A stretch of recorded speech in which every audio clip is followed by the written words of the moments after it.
So now I would like to invite my fellow SEGD board member, Nu Gote, to introduce our next fellow.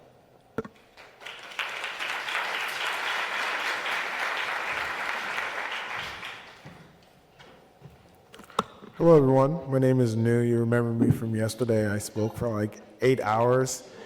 I'm not going to talk for 8 hours this time. I have the pleasure of introducing the next fellow, Marquise Stillwell. Marquise and I have a great relationship. He is a business partner and also a mentor of mine. I met him when I was starting grad school for a degree called Strategic Design and Management. It was very obscure, very vague, and I was seeking somebody who can help me really start to understand the theory and ground it in actual practice.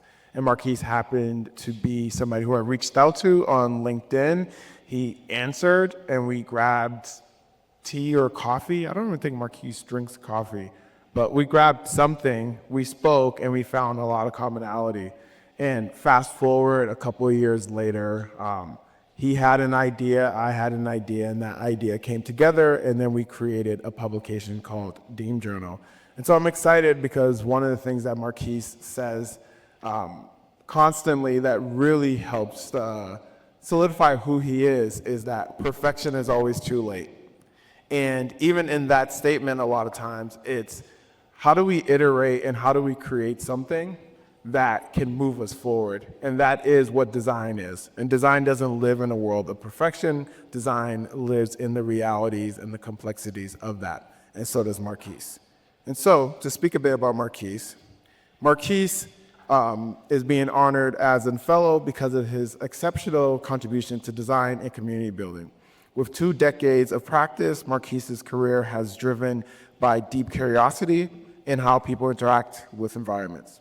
Their curiosity has evolved into passions that include inclusivity, centering peoples and spaces, and fostering connections and understandings.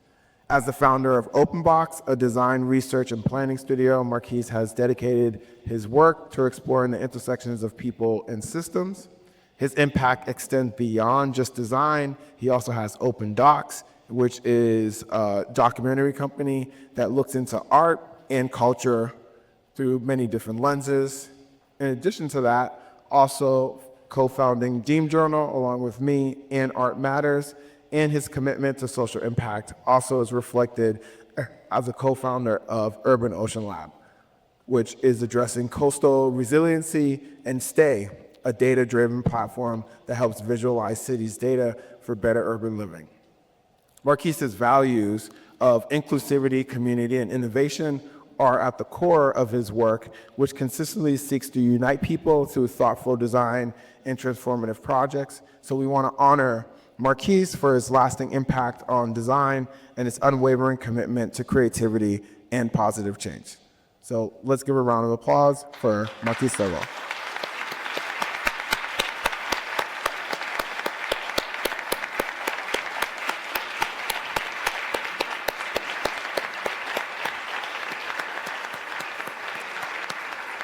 So Marquise and I usually have this, it's a good issue where people confuse us when we're in the same room. And so whenever we're going places, we coordinate so that we don't dress the same.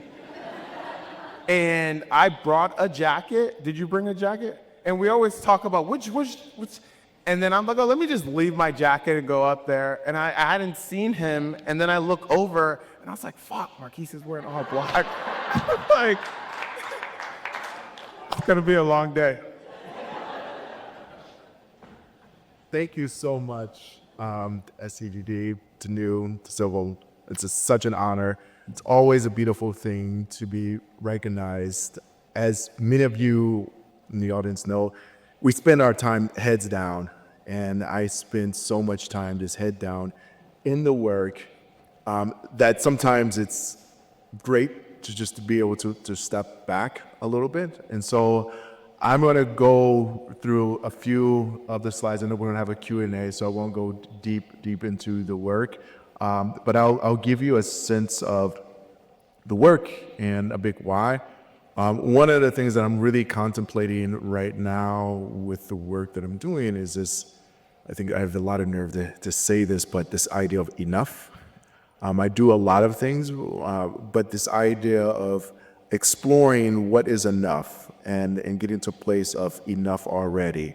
And I do believe that there's a real important responsibility as designers, as artists, as architects, with the things that we're facing right now, particularly in climate, to really ask the questions, do we have enough?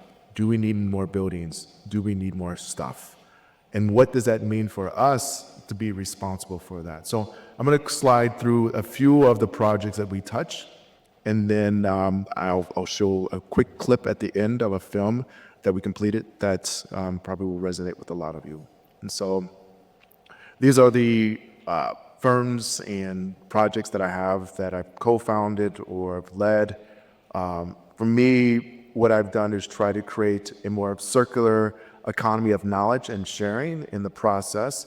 So I have 8 different co-founders that I work with, all engaging. As many of you know, having a partnership is like having a marriage. It is a day-to-day process of getting to know each other, but I am very proud and happy to say that I have amazing, amazing partners.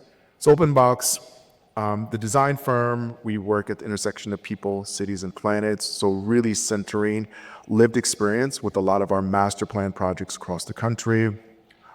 We recently finished a project in San Diego, Balboa Park, and really helping them to think about what does it mean to actually think about this colonial past of a design and then thinking about the future of what that can be for the experience of a very changing city of San Diego.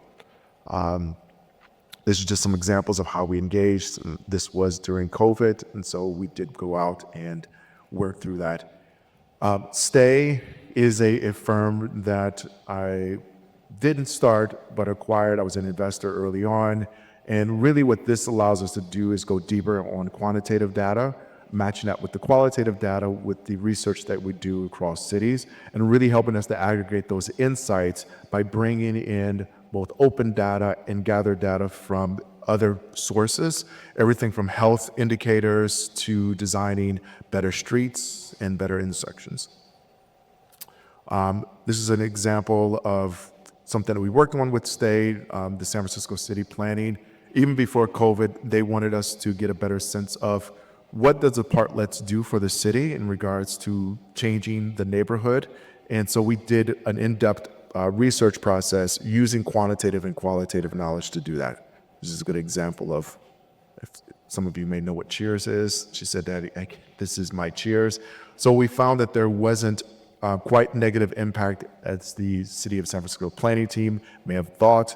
And so we were able to bring in, again, both quantitative and qualitative data on that. Urban Ocean Lab is a think tank for coastal cities. It's something that we started to really think about the impact that we have. There were think tanks for the ocean and there were think tanks for a city. There was nothing that was really at that intersection. So it's been a lot of time really understanding what that looks like, and we'll go more on that. Some facts. Deem Journal, as you may know, with new. I'll keep going through that. All right, so the last one that I'll show you is Opendox, and that's the film company that I co-founded with Peter Ringbaum, and I've been working on that for a little over a decade. Our film that probably is most relevant for this is the new Bauhaus film, the story of Laszlo Moholy-Nagy. Spent 6 years going back and forth between Weimar, Berlin, London, Chicago. It's really an amazing story. And so I'm going to end with that story, then we'll come back for a Q&A. And that's our other films, and this is that. Mr. Moholy-Nagy, what is your attitude toward art today? I do not believe so much in art as in mankind. Every man reveals himself. Much of it is art. One of the most remarkable artists of the century, certainly one of the great teachers of our time. Moholy did almost everything. Photography, typography, theater. He was very radical and groundbreaking, and he really put into question what is art. It says butcher in Marseille, very Moholy. My father decided to become an artist after the war. He landed in Berlin, and then he met Gropius and went to the Bauhaus. All this stuff was like exploding, and my dad was right in the middle of it. But this idea of modernism was absolutely unwelcome in Nazi Germany. You make abstract art not because it looks pretty. You make abstract art because you want to change the world. The Association of Arts and Industries in Chicago said, we need a school like the Bauhaus in Germany. So my dad accepted the job, and they called it the New Bauhaus, American School of Design. Moholy's approach was to get people to look again with the eyes of a child. This was a German Bauhaus exercise to cultivate your sense of touch. They cared about the process and the act of creation and making something new. Is constantly veined with joy. One of the most ubiquitous products that came out of the school was the Honey Bear. You had someone like the first designer of Playboy magazine. When the students graduated, they went all over the country teaching the ID philosophy. Moholy's almost 10 years in Chicago were absolutely foundational for the history of 20th century art. For Moholy, the whole artistic practice was one of societal importance, and this totally influenced me a lot. I looked into Moholy's thinking. Process is the most important thing. We grow as we make art. Thank you.